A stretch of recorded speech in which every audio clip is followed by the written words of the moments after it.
नमस्कार। तो आखिर वही हुआ जिस बात की शंका थी। पाकिस्तान में वहाँ के निज़ाम ने, वहाँ के शासकों ने जनतंत्र की धज्जियां उड़ाकर रख दी। शासकों को विरुद्ध नो कॉन्फिडेंस मोशन आने के बाद भी वहाँ के प्रधानमंत्री ने राष्ट्रपति को असेंबली को डिसॉल्व करने के लिए संस्तुति कर दी और प्रेसिडेंट ने उसको स्वीकार करके असेंबली भंग कर दी। यह जनतंत्र का एक ऐसा मखौल और मजाक है जिसकी मिसाल दुनिया में ढूंढे नहीं मिलती। अब पाकिस्तान में क्या होगा? क्या वहां पर जनतंत्र का इसी तरीके से मजाक उड़ाया जाता रहेगा? क्या इमरान खान अपनी सत्ता की कुर्सी से उतरेंगे और या फिर सेना आ जाएगी? आज की तारीख में इमरान ने तो सबकी नाक रगड़ कर रख दी है। वहाँ के बड़े बड़े सहाफ़ी मतलब पत्रकार, विरोधी दल सभी हाथ मलते हुए लाचार से दिख रहे हैं। उनका गुस्सा तो सातवें आसमान पर है, लेकिन वे कुछ नहीं कर पा रहे हैं। एक अकेला इमरान, आखिर इतनी ताकत उसके में कहां से आ गई है कि वो किसी का कुछ भी ख्याल नहीं कर रहा है, विश्व जनमत का भी ख्याल नहीं कर रहा है। आखिर पाकिस्तान का होगा क्या? ये वो शाश्वत सवाल है जो अगल बगल के पार्ट 1 में हमने विस्तार से चर्चा की थी और इसी तरीके की आशंकाओं को हमने डिस्कस किया था। हमारा वो डिस्कशन आज भी उतना ही रेलेवेंट है।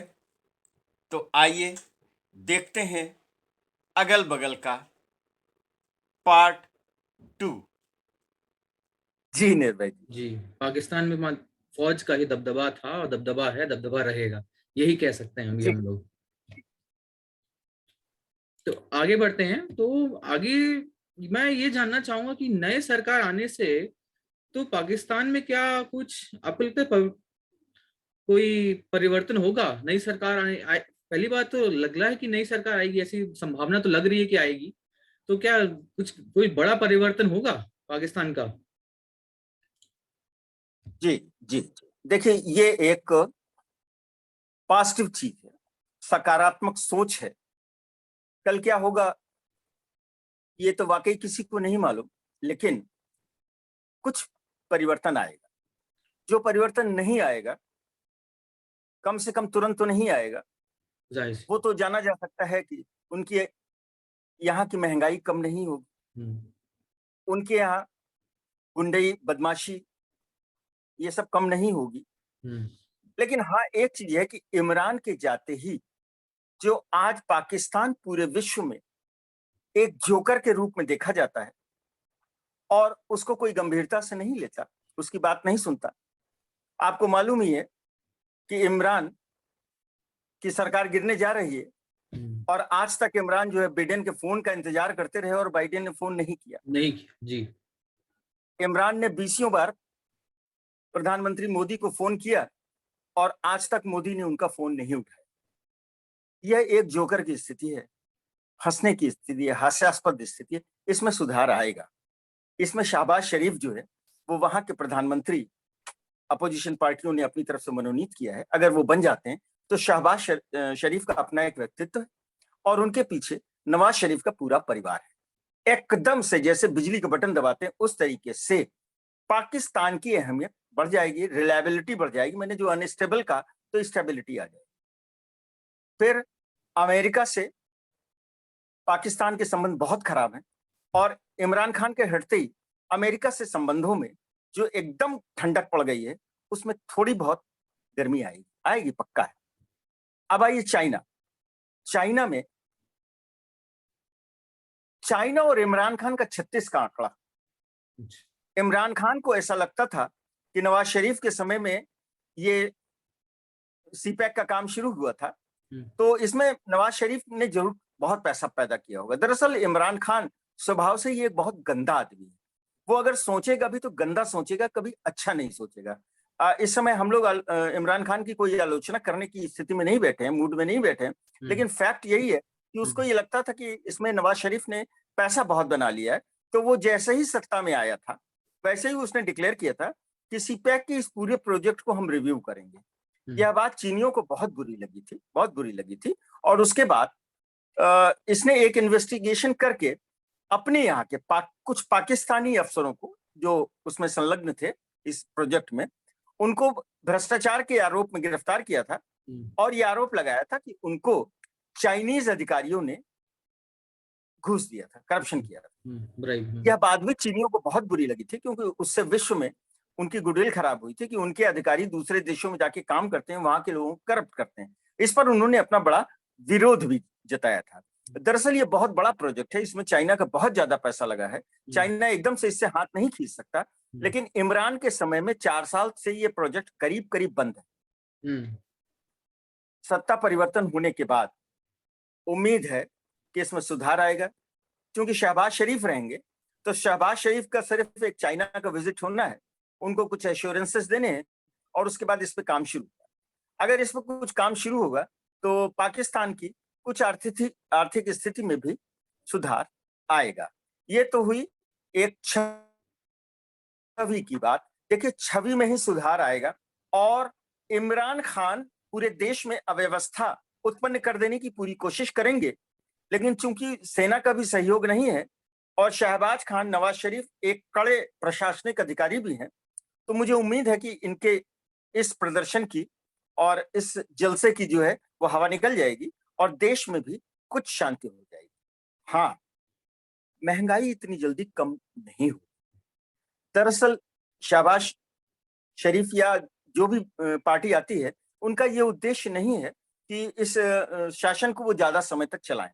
देखिए, 1.5 साल के बाद वैसे ही वहां चुनाव ड्यू हैं और ये चाहते हैं कि हम 2 से 3 महीने के अंदर जो है नया चुनाव डिक्लेयर कर दें और 6 महीने के अंदर नया चुनाव करा दें।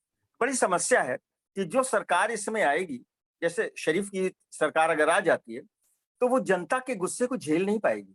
इमरान खान ने सब कुछ चौपट कर दिया है, तो जो सरकार आ जाएगी, अभी उनको बजट लाना है। बजट जब लाएंगे, IMF के आगे उन्होंने पाकिस्तान को पूरा बेच रखा है, IMF की शर्तों को पालन इनको भी करना पड़ेगा, तो जनता का गुस्सा इनके प्रति भी उठेगा। तो ये चाहेंगे जल्दी से जल्दी चुनाव करा दें और अगर उसके बाद ये सत्ता में आ जाते हैं, जैसे कि उम्मीद है कि आ जाएंगे, तो उसके बाद आगे आने वाले 5 सालों में लॉन्ग टर्म पॉलिसी लेकर के देश की आर्थिक स्थिति को एक नई नीति लेकर के ये सुधारने की कोशिश करेंगे। और आप यकीन रखिए, ऐसी पूरी उम्मीद है कि अपने पड़ोसी मुल्कों के साथ भी नई आने वाली सरकार संबंध सुधारेगी और इमरान खान के तरह से सिर्फ गाली गलौज नहीं करती रहेगी। तो ऐसा ही परिवर्तन आने की उम्मीदें की जा रही। जी निर्भय जी, मेरा अगला सवाल यही था कि आर्थिक स्थिति में क्या सुधार आएगा। तो आपने पहले ही बता दिया कि कम से कम उनका काफी समय लगेगा। कोई भी नीति अगर कोई देश करता है तो कम से कम, अगर आज करता है तो कम से कम उसका परिवर्तन देखने में 5 से 7 साल से 10 साल तक का वक्त लगता ही लगता है। तो इतनी आसानी से तो कुछ पाकिस्तान का अभी स्थिति तो लग नहीं रहा कि कुछ होगा। तो अभी उनकी स्थिति शायद और भी डामाडोल होगी पहले से भी। तो चलिए आगे बढ़ते हैं। अभी मेरा अगला सवाल जो मैंने था कि एक तरफ इमरान खान ने अमेरिका को काफी बुरा भला कह दिया है, तो आपको क्या लगता है कि पाकिस्तान के जो अमेरिका से संबंध है, जो चीन से संबंधों के बारे में, तो आपकी क्या राय है कि क्या वो सही, अब किस दिशा में बढ़ रही है उनकी संबंध? जी जी जी, यह बात पाकिस्तानियों को बहुत उद्वेलित करती है और विश्व के अन्य देश के नागरिकों को हंसने पर विवश कर देती है। पाकिस्तान अमेरिका को, मतलब पाकिस्तान क्या, इमरान खान अमेरिका को भला बुरा कहते हैं और उनका ये क्लेम है कि उनकी सरकार को गिराने में अमेरिका का बहुत बड़ा हाथ है और अमेरिका चाहता है कि उनकी सरकार गिर जाए। निर्भय जी, भाई यहाँ पे तो ये कहना पड़ेगा, क्या पिद्दी और क्या पिद्दी का शोरबा। कहाँ अमेरिका और कहाँ पाकिस्तान। अमेरिका को सब कुछ छोड़ करके इसी की चिंता पड़ी है कि पाकिस्तान में इमरान की सरकार रहती है कि नहीं रहती है, और इसके लिए वो षड्यंत्र करता है। अमेरिका एक इतना शक्तिशाली देश है कि वो किसी भी देश की सरकार को पलक झपकते बिना कोई षड्यंत्र किए गिरा सकता है, बना सकता है, संवार सकता है या बर्बाद कर सकता है। आज की तारीख में अमेरिका जो है वो रूस और यूक्रेन की लड़ाई में लगा है कि वो इमरान खान की सरकार गिराने में लगा है। ये हास्यास्पद स्थिति है, जी लेकिन इमरान खान के पास कहने के लिए कुछ नहीं, और उनकी जनता, उनकी आवाम एक पागल कौम है, एक पागल कौम है जिसको किसी भी ट्रक की बत्ती के पीछे आप लगा दीजिए और वो दौड़ती चली जाती। कभी धर्म के नाम पर, इस्लाम के नाम पर, मुल्ला के नाम पर, कभी अमेरिका के नाम पे। आज पाकिस्तान के कुछ लोग नासमझ, मूर्ख, पागल, उजट और जो समझने को नहीं तैयार है, ऐसे लोगों को ये चीज बड़ी गर्व देती है कि विश्व में हमारा इमरान अकेला है जिसने अमेरिका को कह दिया एब्सोल्युटली नॉट। कोई डिटेल में नहीं जाना चाहता, कोई नहीं पूछना चाहता कि आखिर वो क्या स्थिति थी जिसमें ये एब्सोल्युटली नॉट का शब्द आया। दरअसल एक पत्रकार ने, किसी अमेरिकी अधिकारी ने नहीं, किसी राजनीतिज्ञ ने नहीं, किसी एक पत्रकार ने पूछ लिया कि अगर अमेरिका आपकी भूमि का प्रयोग करते हुए या आपके भूमि के ऊपर से अपने ड्रोन से अफगानिस्तान में अटैक या किसी अन्य किस्म की कार्रवाई करना चाहे तो क्या आप इजाजत देंगे? और इमरान खान ने कहा एब्सोल्युटली नॉट। और इमरान खान का ये एब्सोल्युटली नॉट आज पाकिस्तान के घर घर में गूंज रहा है कि उसने अमेरिका को एब्सोल्युटली नॉट कह दिया। भाई मेरे, अमेरिका ने तुमसे कभी मांगा, तुमसे कभी कोई परमिशन मांगी? उसने वहां से तो साफ साफ ये आ गया कि हमने कोई परमिशन नहीं मांगी है और हमको जब भी पाकिस्तान की जमीन का प्रयोग करना होगा हम करेंगे। अब इससे बड़ी बात क्या होगी? तो पाकिस्तान अमेरिका को खरी खोटी सुना रहा है, इसका कोई औचित्य नहीं है। ये एक इनका, यहां पर मैं एक बात और बता दूं आपको कि आज इमरान खान के पास कोई कारण नहीं है जो वो कह सकें जनता को अपने कि मुझे सत्ता में बरकरार रखो। उनके पास पार्लियामेंट में बहुमत समाप्त हो चुका है, उनकी सारी पॉलिसी फेल हो चुकी है, जनता त्राही त्राही कर रही है।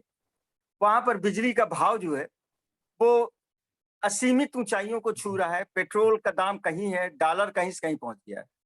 मुझे ऐसा बहुत विश्वस्त सूत्रों से पता चला है, मैं इसको कंफर्म नहीं कर सकता, कि जिस समय इन्होंने, विरोधी पार्टियों ने ये अविश्वास प्रस्ताव जो है वो पेश कर दिया था, तो उस समय सबसे पहले इन्होंने जाकर के फौज के जनरल से मुलाकात की थी और उनसे जो रिक्वेस्ट की थी वो मैं आपको बता दूं।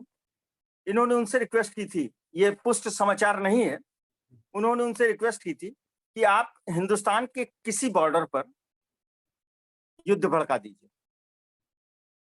उनका ये कहना था कि मोदी भी अपना चुनाव जो है पाकिस्तान के विरुद्ध कोई कार्रवाई करके जीतता है, तो आप किसी भी बॉर्डर पे जो युद्ध भड़का दीजिए और उसका फायदा उठा करके पूरी जनता एक हो जाएगी और मैं फिर वापस आ जाऊंगा और इनका जो है या तो ये अविश्वास प्रस्ताव गिर जाएगा, नहीं तो फिर से जब इलेक्शन होगा तो मैं जीत जाऊंगा। पाकिस्तान के फौजी जनरल ने इस बात से साफ मना कर दिया और लोग तो कहते हैं कि उन्होंने कहा कि हमारे पास जो हथियार हैं और जो जहाज हैं वो काफी पुराने हो चुके हैं और अभी हिंदुस्तान ने एक मिसाइल जो है वो फेंक दिया था और 124 किलोमीटर तक अंदर आ गई और हमारे रडार उनका पता नहीं कर पाए। अभी तो हम लोग उसी से परेशान हैं। पहले तो हम अपनी खामियां पता करें, क्या क्या खामियां हैं, उसके बाद फिर युद्ध की बात तो अभी सोची ही नहीं जा सकती है। तो फिर उसके बाद उन्होंने कहा था कि फिर ऐसा कीजिए कि कश्मीर में जो है एक बड़े स्तर का कोई उपद्रव करा दीजिए। इस पर भी उन्होंने मना कर दिया कि पाकिस्तान में इस समय बड़े किस्म का उपद्रव को मतलब वहां कुछ आतंकवादियों को भेजना, फौजियों को आतंकवादियों के भेष में भेजना और वहां कोई कांड कराना आज की डेट में इतना आसान नहीं है, क्योंकि भारत ने सारी सीमाएं अपनी सील कर दी हैं और सारे रडार और सारे यंत्र इस तरीके से लगा दिए हैं वहां पे कि अगर पत्ता भी पड़कता है तो इंडिया को पता चल जाता है। तो ऐसी स्थिति में वहां जो हमारे फंसे हुए हैं, जो कश्मीरियों के भेष में रह रहे हैं, उनको वापस ही नहीं लाया जा पा रहा है। तो अभी हम कश्मीर में भी कोई बड़ा उपद्रव नहीं कर सकते। और उसके बाद जनरल ने साफ साफ बता दिया था कि अगर हिंदुस्तान से कहीं लड़ाई होती है तो 3 दिन से ज्यादा का रिसोर्सेज हमारे पास नहीं है, इससे ज्यादा हम नहीं लड़ सकते। तो उसके बाद जब इनके पास कुछ नहीं रह गया तो इन्होंने जनता के भावनाओं को उभारने के लिए ये कहा कि अमेरिका मेरी सरकार गिराना चाहता है और हमारी इंडिपेंडेंट पॉलिसी है, हम रशिया चले गए थे, इस वजह से अमेरिका नाराज है, इसलिए हमारी सरकार गिरा रहा है, इसलिए जनता बाहर आ जाए और हमारी सरकार ना गिराए। बहरहाल बात जरा लंबी हो गई, लेकिन यह है कि अमेरिका के साथ संबंध, जैसा मैंने पहले कहा कि सरकार अगर बदल जाएगी और शरीफ या जरदारी जैसे लोग आ जाएंगे तो इमरान जैसा न्यूसेंस बीच से हट जाएगा, तो वो जो है स्थिति सुधरेगी और साथ ही साथ सुधार की उम्मीद है। और साथ ही साथ मैंने ये भी कहा कि चीन भी इमरान खान के हटने का इंतजार कर रहा है, उसका बहुत बड़ा पैसा सीपैक में लगा हुआ है। दूसरी सरकार आएगी और ऐसी सरकार आएगी जिनके समय में सीपैक की शुरुआत हुई थी, तो वो सीपैक का काम तेजी से चलेगा और जब सीपैक का काम तेजी से चलेगा तो चाइना पाकिस्तान की बहुत सी बातें सुन लेगा, उसकी सहायता भी कर देगा। तो उम्मीद है कि चाइना से और अमेरिका से पाकिस्तान के रिलेशंस कुछ बेटर हो। जी निर्भय।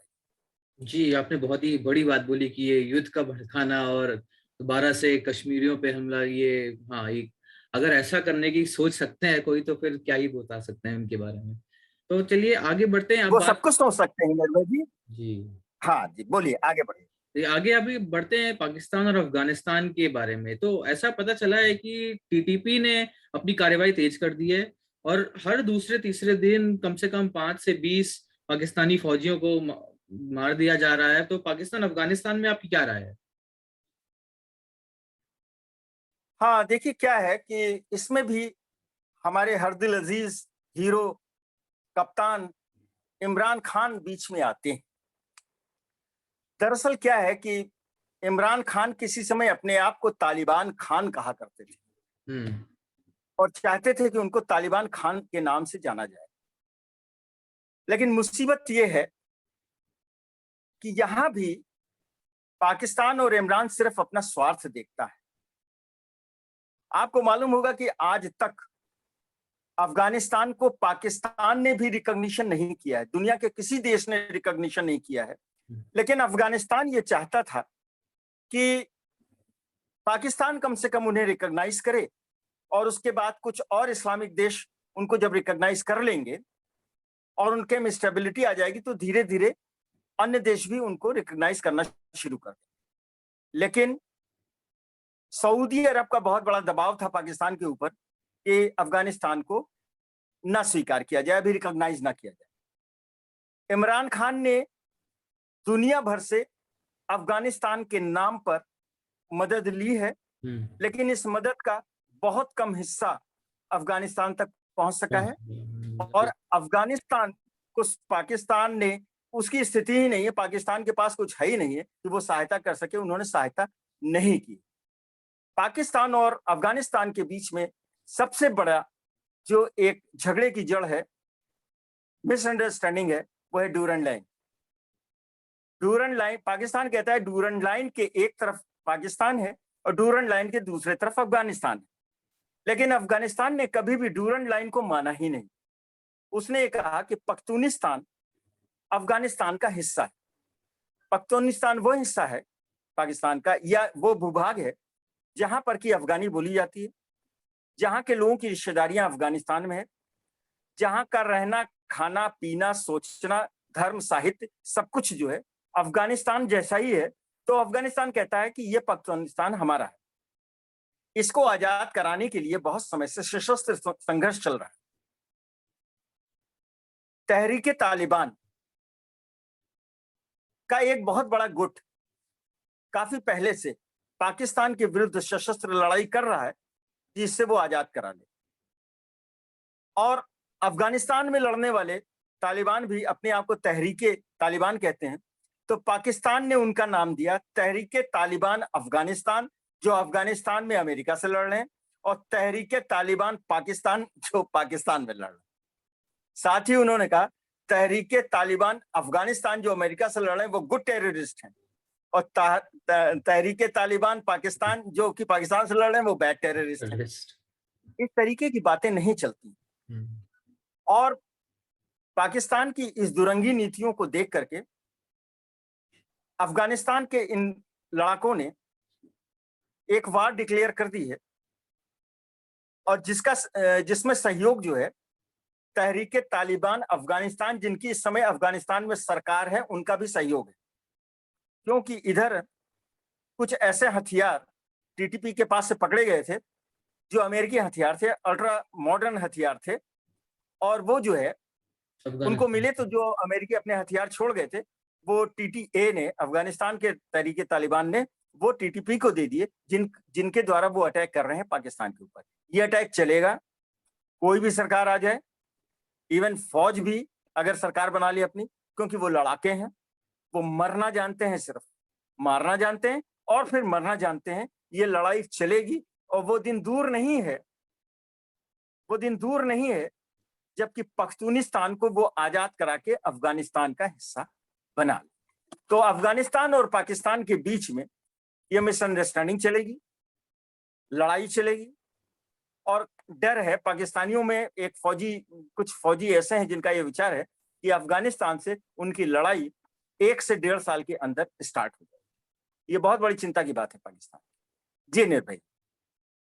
जी, अभी पाकिस्तान और अफगानिस्तान की स्थिति भी कुछ सही नहीं है। अभी हमने हाल ही में देखा भी था कि जो अनाज गया था पाकिस्तान से, वो किस हिसाब से अफगानिस्तान की जो सरकार है वो कंप्लेन कर रही थी कि वो सड़ा हुआ भेजा गया है, इंडिया से आया है, वो काफी स्वच्छ और काफी पौष्टिक है। तो ये पता चलता है कि पाकिस्तान की खुद की हालत भी कितनी खराब है और वो दूसरों की सहायता भी नहीं कर पा रहे हैं। तो बहरहाल अब आगे बढ़ते हैं। तो भारत पाकिस्तान के बारे में संबंध में आप क्या सोचते हैं, क्या होगा अभी? देखिए, भारत पाकिस्तान के संबंध ये एक राजनीतिक या कूटनीतिक सवाल नहीं। मुसीबत यह है कि यह सवाल अब भावनात्मक सवाल बन गया है। भारत पाकिस्तान से संबंध सुधारने की अगर कोई कार्रवाई करती है भारत सरकार, तो वह सरकार जनता की निगाहों में विलेन बन जाती है, खलनायक बन जाती है। जी। उसी तरीके से अगर उससे कहीं ज्यादा अगर पाकिस्तान की कोई भी सरकार भारत के साथ संबंध सुधारने की कोई कोशिश करती है, तो वहां से सिर्फ एक ही आवाज उठती है कि इनका गला काट दो। इसके नीचे उनकी यहां बात नहीं। इसका कारण यह है कि इसके बीज तो देश विभाजन के समय ही पड़ गए थे, जब पाकिस्तान से लाखों लाख लोग लुट पिट कर सब कुछ अपना गंवा कर वहां से वापस आए थे, और जिनमें लाखों वापस आए थे और लाखों मार दिए गए थे। ये घृणा के बीज तो उसी समय के पड़ गए थे। ये इतनी आसानी से नहीं दूर। पाकिस्तान में कोई नई सरकार तो नहीं आ रही है। जो भी लोग आ रहे हैं वो अभी पुराने ही आ रहे हैं, जिनकी सत्ता रही है, और उनके समय में सौ करके जिस तरीके से राजनीति चल रही थी, संबंध चल रहे थे, वैसे ही चलेंगे। फौज के समय में भी भारत से सौ संबंध चलते रहे, वैसे ही चलेंगे। मेरा सौ से मतलब ये है कि देखिए, सीमा पर कभी आप सुनेंगे झड़प हो गई, तो एक सैनिक इधर के मर गए, दो एक उधर के मर गए, हाई लेवल अधिकारियों की मीटिंग हुई और शांति हुई। उसके बाद आप ये सुनेंगे कि यूएनओ में ये सवाल उठा तो पाकिस्तान ने भारत के विरुद्ध मतदान किया, और पाकिस्तान ने कश्मीर का इश्यू उठाया तो भारत ने उसकी बड़ी आलोचना की। ऐसे ही रहेगा। लेकिन आज जैसा नहीं रहेगा। आज जैसे में पाकिस्तान का ज्यादा नुकसान है, इंडिया का कम नुकसान है।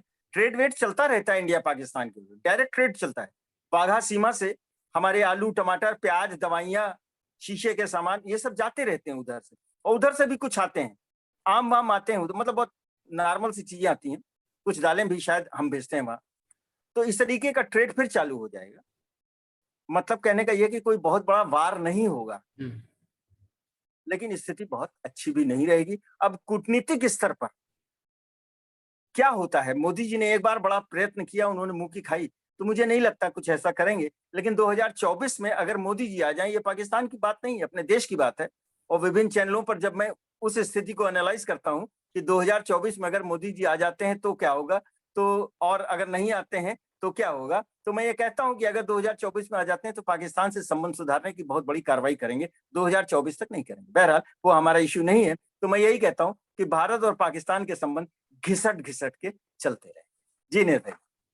जी, मैं तो आपसे बिल्कुल भी सहमत हूँ कि आज भारत और पाकिस्तान की जो स्थिति है, तो भारत पाकिस्तान से कई गुना आगे निकल चुका है, चाहे वो स्पेस प्रोग्राम में हो, चाहे वो इकोनॉमिक्स में हो या फाइनेंस में हो, चाहे वो दूसरों से संबंध बनाने में हो। आज भारत सऊदी अरेबिया का बहुत अच्छे संबंध है, भारत यूएई के बहुत अच्छे संबंध है, जितना कि पाकिस्तान के नहीं है। तो भारत आज पाकिस्तान से बहुत आगे निकल चुका है। अब पाकिस्तान भारत के मुकाबले कुछ भी नहीं रह गया है। तो अब क्या ही, तो अब जाहिर सी बात है कि अब पाकिस्तान से हमारा तुलना तो अब हो ही नहीं सकती। अब हम विश्व में आगे जाने के लिए सोच रहे हैं, विश्व में आगे बढ़ने के लिए तैयार हैं। तो अब तो पाकिस्तान तो अब कहीं नहीं रह गया। तो अब इस जो हमारा ये प्रोग्राम चल रहा है, इसमें मैं आपसे बस एक आखिरी सवाल ये पूछना चाहूंगा कि कुछ ऐसा बोलिए कि पाकिस्तान की जनता का कुछ भला हो सके। हाँ हाँ निर्भय जी, मैं समझता हूँ हमारे आम जनमानस के मन में पाकिस्तान के प्रति तो नहीं, पाकिस्तान के लीडरों के प्रति नहीं, फौजियों के प्रति नहीं, लेकिन आम आवाम, आम जनता के प्रति सहानुभूति है। और चाहते हैं हम सभी कि पाकिस्तान की आम आवाम और जनता का कुछ भला हो। देखिए, एक कहावत है कि जैसी जनता होती है उसको वैसा ही निजाम मिलता है, जैसा अवाम होता है वैसा ही निजाम मिलता है। आम जनता में वहां जागृति की कमी है। वेस्ट के ज्यादातर लोग ये कहते हैं कि पाकिस्तान की अवाम एक मुर्दा अवाम है, मुर्दा कौम है। पाकिस्तान की अवाम को गुस्सा क्यों नहीं आता है? उनको गुस्सा आता है धर्म पे। उनको गुस्सा क्यों नहीं आता है महंगाई पे? उनको गुस्सा आता है कुरान पे। उनको गुस्सा क्यों नहीं आता है कि मेडिकल फैसिलिटीज नहीं है हमारे पास? इसलिए वो कहते हैं कि मुर्दा कौम। इस मुर्दा कौम के बीच से किसी एक जिंदा आदमी को निकलना पड़ेगा। ये जरदारी, ये शरीफ, ये इमरान, ये इलाही, ये याह्या खान और ये दूसरे फौजी जो भी हैं, इनके अलावा, इनसे अलग हटकर कोई एक जवान, कोई नया खून तड़पता हुआ उठेगा और इन सब के ऊपर छा जाएगा। ऐसा होता है, समाज में ऐसा होता है, देशों में ऐसा होता है।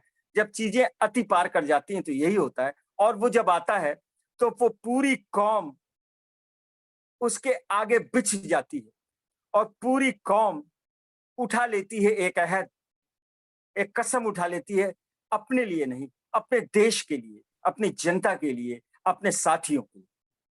वो दिन जब आएगा तभी पाकिस्तान का कुछ सुधार होगा, नहीं तो कभी स्थिति थोड़ी सी ऊपर और कभी स्थिति थोड़ी सी नीचे होती है। देखिए क्या है कि निराशाजनक स्थिति कुछ नहीं होती।